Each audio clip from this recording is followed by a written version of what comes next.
أعوذ بالله من الشيطان الرجيم. بسم الله الرحمن الرحيم.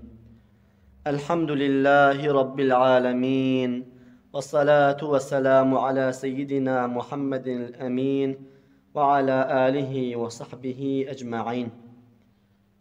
3. bölüm. Faslun fi teselsülü intikali nurin nebiyyi aleyhi ekmelut tahiyyat.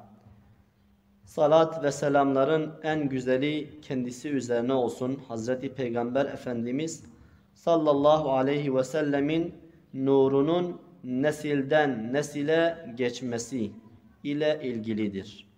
Hak Teâlâ çün yarattı Adem'i, kıldı Adem'le müzeyyen alemi. Adem'e kıldı ferişteler sucud, hem ana çok kıldı ol lütf-ı sucud. Mustafa nurunu alnında kodu, bil Habibim nurudur bu nur dedi.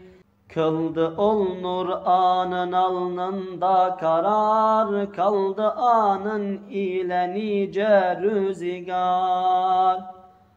Sonra Havva alnına nakl etti bil, durdu anda dahi nice ayu yıl. Şiddodu ana nakl etti bu nur, anın alnında tecelli kıldı nur.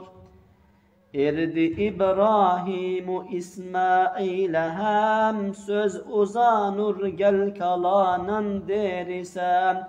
İş bu resm ile müselsel muttasıl, ta olunca Mustafa'ya muntakıl. Geldi çün ol rahmeten lil alemin, vardı nur anda karar etti hemin. Tut kulak evsafına ey yaredin, bilesin kimdir o fahrul murselin.